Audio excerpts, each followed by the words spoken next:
All right, what the fuck is going on? It's a little round 4 showdown. I'm going to try to give you everything I can here. First of all, let me just tell you, I'm not much of a conspiracy theorist, right? Well, I say that. I found this new YouTube channel called Y-Files, and I've been watching a lot of conspiracy theory videos at night. Anyways, still not much of a conspiracy theory guy. But if I were to say that I am one, something is fucking going on here with this tournament. I don't know what is going on, but there's some weird shit going on. It made no sense today to try to delay the round because of winds. I heard some bullshit about some balls were blowing off of the green. Well, you're fucking playing next to the ocean, and it's going to be blowing the rest of the day. So you're going to take a 2-hour period and come back out? You know, that was so stupid to re-announce they were going to come out 2 hours later. And now they're saying that they're going to go, play tomorrow. I mean, I've already looked at the wind. It's not going to be light tomorrow either. This is so stupid. And then if you're like, well, that's just them mishandling it. Okay.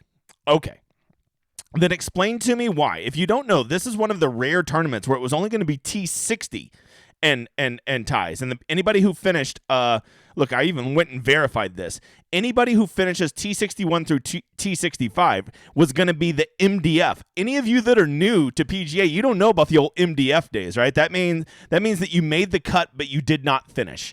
Okay, so basically you get paid. You just don't get to play your final round. You don't get a chance to move up in the final round. You just get paid for whatever the fuck, 61st place, whatever that pays, right? But they were going to do that this week because they still got to get the amateur part of the tournament done on Sunday because there's the tournament that we're all playing, but then there's also an amateur, a pro-am leaderboard too. But now all of a sudden they fucking switched it to low 65 and ties, and they're not going to let the amateurs finish. Why? Why are they switching it? I mean, I get that they're going to probably guys are going to want to get the fuck out of town on the final round, so they need to get it done Monday morning, and they don't want amateurs slowing up play. Okay, but why not just leave it at T60? Why are you moving it back to T65? I don't know. I would think that what would happen is they realize that some really big names are right there on the cut, and they don't want their precious 4th round to not have big names in it. And they're just fucking changing the rules mid-tournament. It just seems fucking unfair. It does. You had rules. You don't get to go change a mid-tournament. Okay? Just leave it at T60. The whole thing seems fishy as fuck. From the delaying it for 2 hours and then canceling the round to let's go play tomorrow when it's windy. Monday finish. No amateurs. I don't know. Once again, not a conspiracy theory, dude. You know what? The simplest explanation is usually the easiest, and here's probably the most simplest explanation. PGA is a bunch of fucking morons. That's the real answer, right? I'm giving them all this credit for conspiracy theory, and the real answer is they're probably just so fucking stupid that they just can't quit stepping on their own dick. Okay? So there you go. All right, what we need to know is things that we know for sure. Things that we know for sure is play is going to continue at 8 a.m. mañana, but that's way out west, right? So, if you're in slapdick time zone, that's going to be 11 o'clock your time. It's going to be 10 o'clock here in the Lord's time zone.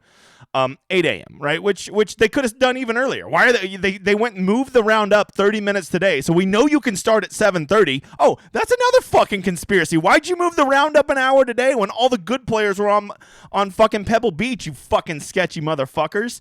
Golly, this pisses me off. This whole thing, because I went all in. I literally played nobody on Pebble Beach because I foresaw what was going to happen today. We all saw it for about an hour. Those guys got chewed up and spit out over on Pebble Beach. Okay, it went from 3 under the course was playing to 1 over in 30 minutes. Okay, and it was only going to get better.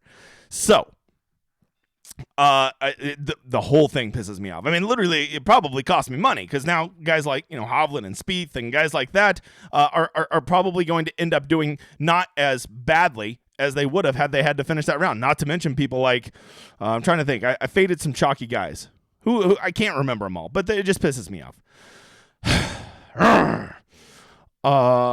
Okay, so they are going to go out at 8 a.m. tomorrow. Why not 7:30, dickheads? We already know you can do that. I'm sorry, I'm fired up. It's the Perrier, man. You get that little Perrier in me?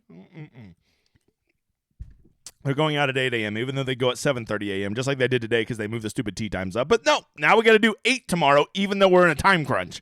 You pieces of shit. Okay. And the other thing we know is that round 4, unless there's more delays, is going to start at 12:30. Okay, out there, Pacific time. 2:30 here in the Lord's time zone.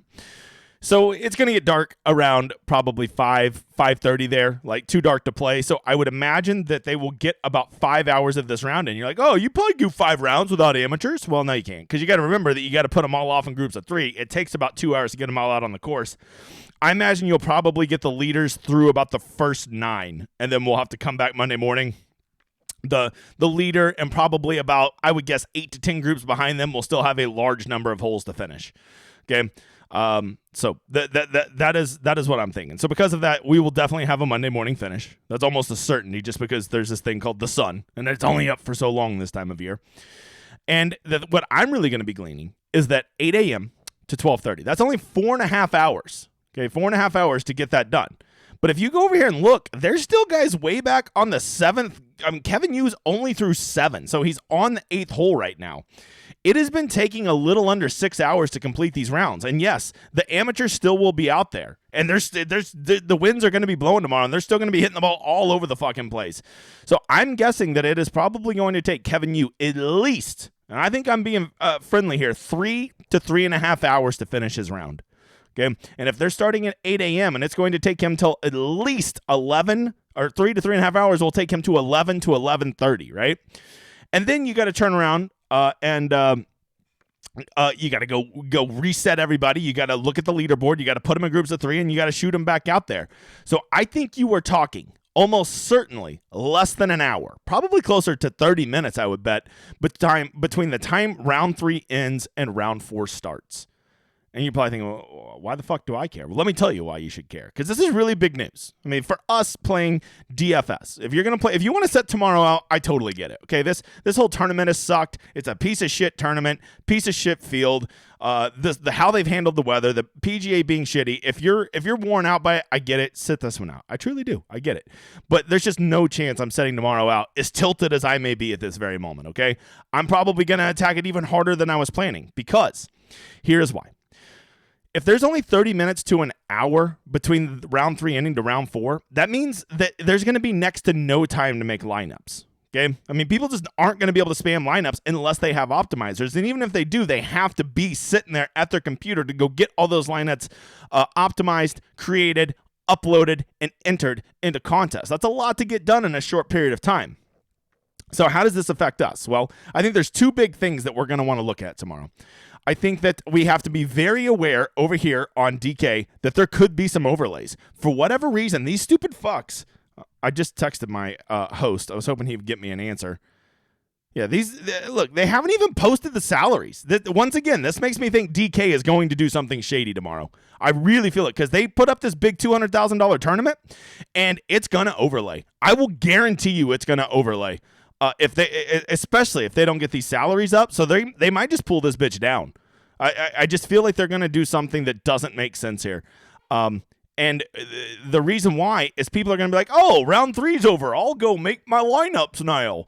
And what they're not going to realize is they've got that big of a window to go spam these lineups. So I would venture to say these big contests, especially the $20, I would bet good money they're going to overlay tomorrow. That would be my bet. And so I think I guess just because I'm all on the fucking conspiracy theory thing tonight. I wish my fucking host would text me back. Is that I think DK doesn't want to put the salaries out because they want to have the ability to just pull that tournament down. They're going to realize, oh, shit, we don't know what we're doing. Because I don't know if you guys remember. I think that was back in the fall. We had a crazy round like this where one round ended on a Saturday morning and then round 3 started. And like the tournament just started and they had to refund thousands and thousands of dollars in lineups because they had said that we would have till noon and then it started at 11:30 and everybody was just left like, what the fuck? So I think they're scared of that. If you see them pull down these contests, you just know the big guy told you first. If they don't pull down this contest and they wait till 9, 10, 11 a.m. tomorrow to put out salaries, almost certainly there will be an overlay. Almost certainly. And I think that you want to be playing in contests where there's overlays, because if you don't know what an overlay is, that is where they are going to guarantee $200,000 in this tournament, right? But let's say that only 7,000 people enter this tournament at $20. Well, that would only be 140,000. So there'd be $60,000 of free money in this tournament. That doesn't mean you're going to win, but it means that you are a lot more likely to win because you're not paying the rake and there's more guaranteed money out there to go get. I think you could also see this in a lot of double ups if you're a cash player.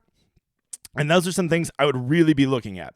The other big strategy to utilize tomorrow, if DraftKings doesn't pull any shenanigans, is you go get people that just made the cut on the number. Because most of the people who will already have their lineups made will certainly have people that were clearly inside of the cut line. Who are people that are clearly inside of the cut line? I mean, don't be an idiot. Peter Malnati, Bramlett, Mitchell, Lebioda, Kitayama, Hostler, they're all going to make the cut. 100% going to make the cut, okay? So people are going to have those. But you know who people are not going to have in their lineup tomorrow? Somebody like Sam Stevens, okay? Because first of all, there's a decent chance Sam Stevens is going to miss the cut. This is why you've got to be a sweaty tryhard tomorrow, and you need to be watching. And anybody who makes the cut on or around the number, which it looks like I think the number is going to be, they're saying -1 here, but I don't know if Data Golf has updated it to the stupid T65 now instead of T60. And so because of that, these guys who just sneak in are going to, no one's going to play them, right? If Spieth does hold at -1, right, then and he makes the cut right on the number, not a soul will play him tomorrow. Because a lot of people are going to think that he missed the cut. They're just not going to know any better. They're going to panic. And you can get, without question, the second most talented player in this tournament, probably at 3% ownership tomorrow. So that is a huge edge to have, right? And I think that that's something else you're going to be able to see. Let's say, let's just use an example here. Say, trying to see if there's any decent players down here, like somebody that we would hope. Cheesesteak Hoagie, okay? Although he's really fucking me today, right? Let's say old Cheesesteak Hoagie, David Lipsky. They get on a bit of a heater, they pick up a couple birdies coming home, and they get in on the number. No, I mean, they might be less than 1% tomorrow. No one's going to play them. Because people, you got to understand that, yes, there is our little community. And there's a couple other little communities out there that have sharp people that are on this stuff. But we legit, all these little communities of real sharp, sweaty tryhards like us make up 1-2% of the entries that will be in that tournament tomorrow. So because of that, that's a great time to go get him. Then you factor in that nobody's going to play Hoagie because he played like shit today. This is what I'm saying. The people that even know about it in our community, some people still wouldn't want to play Hoagie because he shot, 2 over par today, assuming he makes the cut.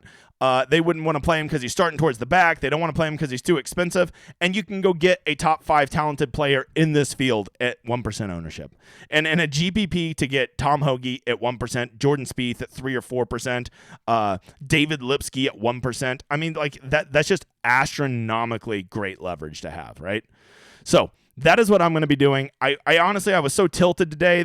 You just have those weeks every so often where shit doesn't go well. And so far this tournament, everything, has just, you just have those weeks where you zig when you should have zagged and everything's just one off. And I've just had a shitty week. And you know what? I was like, fuck it. We're just going to lick our wounds. We got 2 amazing tournaments coming up. But now that I see this and I know that people are that's going to get fucked up tomorrow, people are going to play dudes that miss the cut. People are going to miss out on guys who got in on the number. And there could be overlays. If all those things I see happening tomorrow morning, I'm going to spam the shit out of Sunday Showdown. Okay? Because I chase edges. Doesn't mean I'll win. Just means I have a much better chance at winning. Got to understand that, right? Just because you go play in an overlay doesn't guarantee you're going to win. Matter of fact, even when you play an overlay GPP, you should still expect to lose. You should just expect to win at a much higher rate than you normally do, right? So instead of maybe winning a GPP 1 out of 10 times, profiting on a GPP 1 out of 10 times, I think you could probably expect something like 30% of the time if you get an overlay. So I hope you took all those big strategies there. 3 big strategies. Assuming DK doesn't dick us over and they put out these salaries. Strategy number 1, play overlays. Cash game, that's double ups, anything like that, right? Double ups, 50-50s, any GPPs where there's an overlay. I think you'll probably see some huge overlays and satellites too, but you're just going to have to be looking. Okay, surely there's some other people out there spreading the gospel to their people and helping them know all this stuff, right? Because this is stuff 5 years ago I would have never known this stuff. I would have never thought about it. Strategy number 2, go play guys that barely make the cut. Right on the number, because no one's going to be playing those guys. Make sure your guys make the cut before you put them in your lineup, and then play those guys that are really far down there because you're going to get them at discounted ownership, okay? Now, I'm not telling you not to go play guys at the top. I'm just saying make sure to mix in a decent amount of guys who make the cut on the number because they will be, I'm telling you, I'm not exaggerating when I say they will be less than 1% ownership. And then the next thing is just make sure you're playing guys that actually made the cut. Because I guarantee you somebody is going to play, who's a good example? Who's a big name down here that's definitely missing the cut? Somebody is going to play, Trey Mullinex, Will Gordon. Okay, those guys, Troy Merritt. People are going to play those guys tomorrow. Okay, because they're probably going to be they're going to have to put out the salaries prior to the cut. Because if DK waits to put out salaries until round 3 is officially complete, you're talking 30 minutes for all of us to see these prices, analyze them, and make lineups. Get the fuck out of here. There's no chance. They have to put them out tonight, or they're going to have to put them out, early in the morning. This is why I think they're up to something shady. And the fact that my host, who always instantly gets back to me, still hasn't gotten back to me is a little concerning. I mean, he did say, I'll find out. Hold, please. I've been holding for a hot minute, you motherfather. I will tell you this. By the way, FanDuel already has their prices up. So what the fuck, DraftKings? Here's what I can promise you. We will try to get projections up as quick as possible. No chance there'll be ownership, but we will get you out some decent projections, and we will try to only upload it for people that we think are going to make the cut. Because we're obviously going to have to do it, before the round's over. So we'll just do everybody that did make the cut or possibly could make the cut. And you're just going to need to be sharp enough. We'll probably upload those, I'm guessing by like 9 or 10 Lord time zone tomorrow morning, whenever we have a pretty good idea who's going to make the cut. And there'll probably still be 5 to 10 guys that'll be teetering right there on that line that could go either way. And you're just going to have to know to go check those guys, okay? So I will do my best to try to, for all you solver people or people that take my projections and go put them elsewhere, I will do my very best. I obviously am not going to give fucking projections to Troy Merritt, because Troy Merritt is definitely going to miss the cut. I guess he could go eagle and make the cut, right? But I'll hold my breath. That ain't gonna happen. So that's what I'll tell you. So if you're gonna be making lineups tomorrow, I will do my very best to get you projections that will make sense, that will be good, and that most importantly will take into account guys that are missing the cut. Got it? There's a lot of shit coming at you, but honestly, this shit gets me excited, right? Because tomorrow is the ultimate. I'll play the names blind. Okay, I don't even care what the name is. I'll just play it blind. You just give me this guy is a good golfer, made the cut on the number. I'll play him. Oh, it's Jordan Spieth. Fucking awesome. Okay, I don't care. I'll play it blind. I think I'm quoting rounders right now. You put me in a room against guys like that, the cards don't matter. I'll play it blind. Okay, I'm Mike McD. Everybody, I'm not. I would definitely be Worm. Okay, let's see here. So here is, I don't want to brag, $18 I paid for the year. High roller. As you can see, the winds did get pretty carried away today, but let me just go ahead and throw this at you. For tomorrow, that's not like they're light, brother, okay? And here's the other thing. They're not going to get 3 hours on the course tomorrow where they got to tear it up, right? Pebble Beach this morning was fucking a birdie fest. Those guys were just roasting it. And then at 11 o'clock, just like I told you, it became fucking the hardest course you've ever seen in your life. And I mean, like, the bogey started to become a good score on a lot of holes. And what I can tell you is if they're going to hit the course at 8, it is already going to be blowing. I mean, green. Yes, it's not going to be getting up into the crazy orange, but I think if it was in the crazy orange, I don't even think they would play the round. So, what I'm seeing here is consistent 10 to 12 mile an hour winds with 22 mile an hour gusts. Okay, that is from site number 1, and that is on Pebble Beach, because that's all we really care about tomorrow, right? Because that's what round 4 is going to be. They're only playing Pebble Beach. I hope you know that. All right, over here on Windfinder, here's what I will tell you. Here was today. See how it was pretty low? Although there was some gust in the morning, but then right there around we saw it. You could literally, there was a shot where Bramlett was on, I don't know, I want to say 10 or 11 out in the fairway, and you're like, man, his shirt is rippling. Like, what is going on? And then after that, every shot they showed was just like a piece of shit shot, because it was like the fans got turned on. And you can see it got pretty carried away after that. But here's one thing I want to point out is, yes, the gusts are not as high tomorrow, right? The gusts are this lower number here. But what I want to say is the sustained winds are higher for most of the round, especially those guys finishing round 3 in the morning. You're not going to have as gusty of winds, but it still ain't easy to hit into a consistent 20 mile an hour wind, okay? And you go over here, this one's really telling. If you're a willy weather guy, look at this. Today, they only had it at a stable wind of about 15, but tomorrow, they have it consistently 17 to 20 miles an hour. That's breezy as fuck, okay? And those are sustained winds. And yes, I've heard good golfers. I'm not a good golfer. I'm probably above average, but they always say, I'd rather play in consistent winds than in gusty winds. Okay, what the fuck ever. Wind just makes it way tougher, okay? That is a fact. And I don't know. Maybe it's because I live in Oklahoma. To me, all wind is gusty. Okay, like it's never just consistently blowing 20 miles an hour. Hey, no 21 mile an hour winds. Get out of here. And then you go over here to the Weather Channel, and you'll see that it's also going to be raining. Okay, which can make a course easier, but it didn't seem to be fucking helping a bunch today, Bob. And look, it's saying the same thing. It's going to be sustained 12 to 16 mile an hour winds. And that is at least, by any measurement, at least moderate winds. And all 4 sites are saying that. Some are saying it's going to be more dramatic, some less dramatic, but all of them agree there's going to be some nice sustained winds tomorrow. And I would venture to say that scoring is not going to be very good. For all of you holding out hope that old cheesesteak Hoagie is going to rally and make the cut, good fucking luck. I mean, he is on the easier of the courses, right? I'm pretty sure he's at Monterey Peninsula, but still, he was playing like shit. Maybe he'll go, throw the dice at the table tonight, find his groove. I don't know. So here's what I am thinking. I am thinking I'm going to get up in the morning. Well, not too early because golf doesn't even start till 10 o'clock my time. Slap dicks. We can start on 7:30 to let all the guys on the hard course have an easier go at it, but we can't hurry up and do it on Sunday. Man, I am tilted. I'm tilted, aren't I? Okay. Watch this cut line tomorrow. Remember, they moved it to 65, okay? Hopefully the stupid app updates. I don't even know if Data Golf is updated, right? But you got to know that it's going to be T65 and ties. I brought this up from the PGA Tour. But typical tournament offers weekend tee times of top 65 and ties. Only top 60 and ties will play the final round at Sunday at Pebble Beach. That's okay. That's what it said. That is the thing from February 1st, 3 days ago. And then they tweet today, nah, we just bullshit. We gonna do 65 and kick them amateurs off the course, even though they probably paid like $20,000 to play in this bad boy. So there you go. Just ridiculous. And there's going to be great value there. As always, up top, you're going to want to play some guys up in the top 10, right? Here's what I like to do. I like to pick, maybe all these guys. I actually think -7 and up. Or here, how about this? Make this the rule. If you're within 5 shots of the lead, I think that you are in that lead group, okay? Because this is a really condensed leaderboard. And I highly doubt Malnati, which, by the way, #sleepers, is, by the way, Hank Lebioda, #sleepers, are going to finish, I highly doubt he finishes that strong, right? So anybody that's within 5 shots of the lead, I think is kind of like that top tier. And I think that you probably want to have, depending on how many lineups you're making, a good rule for me is I like to have about 5 or 6 of those guys in my player pool.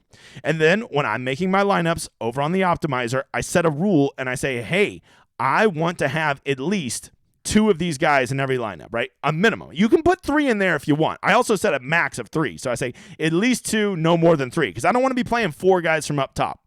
I do think it's important to get those guys that move up the leaderboard, right? Because not only, if Kurt Kitayama goes out there tomorrow, you like him. Hovland will be a very popular play, obviously. He'll probably, him and whoever's leading, which I assume will probably be Mitchell, Bramlett, or Malnati. Hovland and that guy, whoever the leader is, will most certainly be the 2 highest owned guys tomorrow, okay? Well, when I say tomorrow, for round 4, okay? Because tomorrow is a misleading statement because they still got to go finish round 3. And so because of that, I'm going to have a player pool that will incorporate a minimum of 2 of those guys and a maximum of 3. I don't want 4 of those guys in my lineup. That's how I like to build. If you want to do 4 or 5, you do whatever. It's your lineups, right? But what I'm telling you is there is some real value in having these guys. If Victor Hovland goes and shoots a 5 under tomorrow and wins this tournament, well, not only will he have shot a 5 under and had a great round, he'll also pick up all those bonus points for moving up to first place. And now he gets those 13 points. Stop thinking of position points as what they start the round with and think about what they could finish the round with. This is, like if Peter Malnati, let's say he goes and finishes and he's -13 heading into the final round, 2 shots clear of everybody. I mean, you just fade him. Like he's going to be probably 45-50% owned, and he's going to be playing on a hard course. And it's Peter Malnati. I love Peter Malnati. He was my sleeper. I got him in my lineups. But there's no way you play a guy like that whenever 45 or 50% of people are going to play him. You just know that he's going to melt down, right? The bucket hat, it doesn't give magic powers. So that's where I'm at. And then from there, of course, I'm going to go, you can always go over here to Data Golf and go look at event. And if you look at event, it will show you how they played because there's only 1 round with lasers and it will show you how they played at Pebble Beach. Okay. Now you got to remember some of these guys haven't played Pebble Beach since Thursday. So you could be, oh my God, he had 3.71 on approach. I'm playing him. Well, that could have been Thursday, right? It's Sam Stevens. What was the rotation? I think I still have that thing up. Where's my image? So Sam Stevens is on Monterey Peninsula today. So yeah, his amazing round where he killed it on approach at Pebble Beach, that was way back on Thursday. Maybe there's something there because that 3.71 on approach is insane. But it was also 3 days ago. So you got to factor that in, right? That is something to look at if you want to see specifically how they did on Pebble Beach. Just know you're going to be looking at stats from guys who played it on Thursday, guys who played it on Friday, and guys who played it on Saturday. So there you go. That's what I'm going to be looking at. Some guys up here in the top 10. Some guys that, shit the bed today, which is very easy to shit the bed. And of course, I'll always just fade these guys. Guys that there's no way I'm playing them all. Malnati, Kisner, Dumpy Bow, Tano Goyo. Is he becoming a third-round god or something? What is up with that dude? Callum Tarrant, Marcel Seam. Get the fuck out of here. Just no way I'm playing those guys. Oh, hey, Kevin Tway, #sleepers.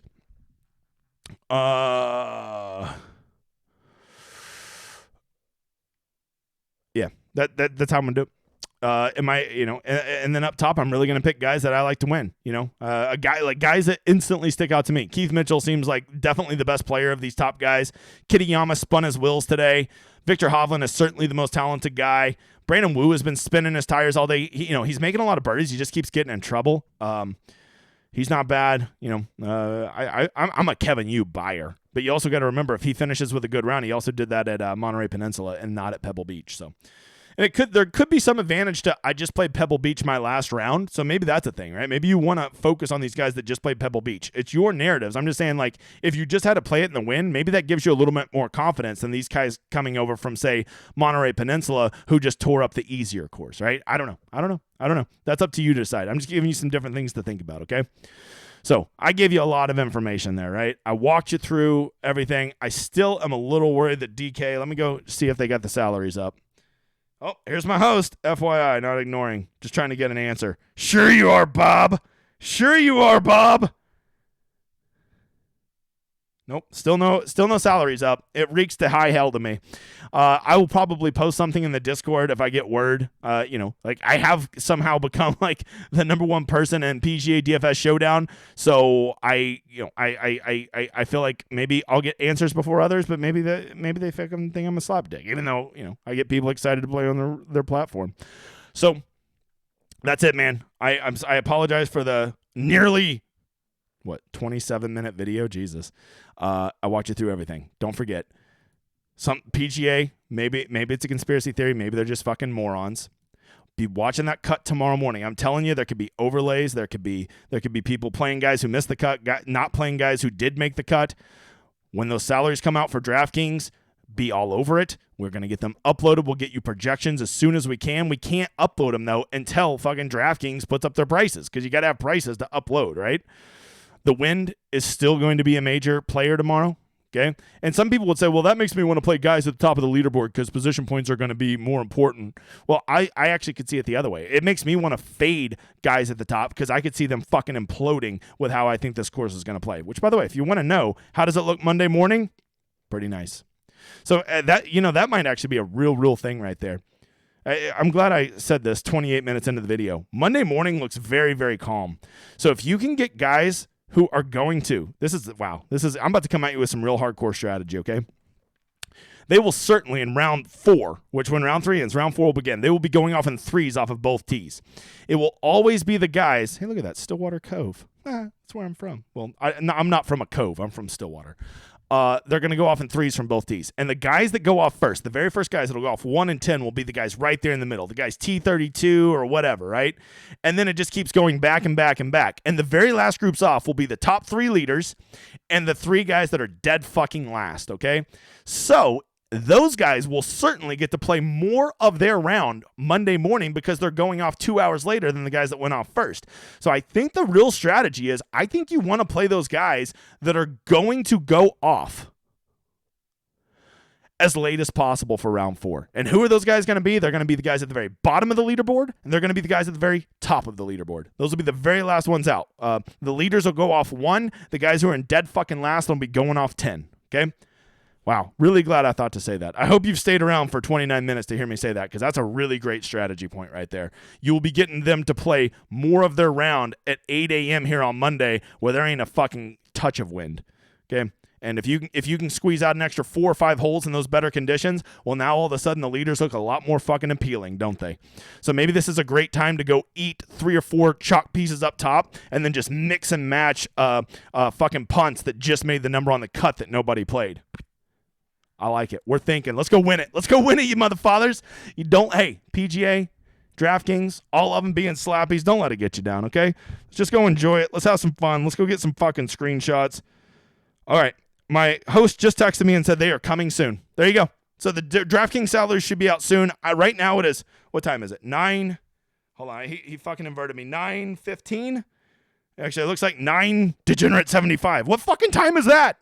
So there you go. That's it. They should be up soon. And when they are, we will get projections hopefully up tonight so you can start playing around and have your strategy ready. And then, I don't know. I don't really want to put out projections tonight, though, because I need to get a better idea who's going to make the cut. So I'll probably wait till about 9 or 10 a.m. tomorrow morning, okay? I'll let you know on the Discord. If you know nothing else about me, know 2 things. I was born in a cove, and I'm good at communicating, right? I'm always around to communicate. Later, you motherfathers.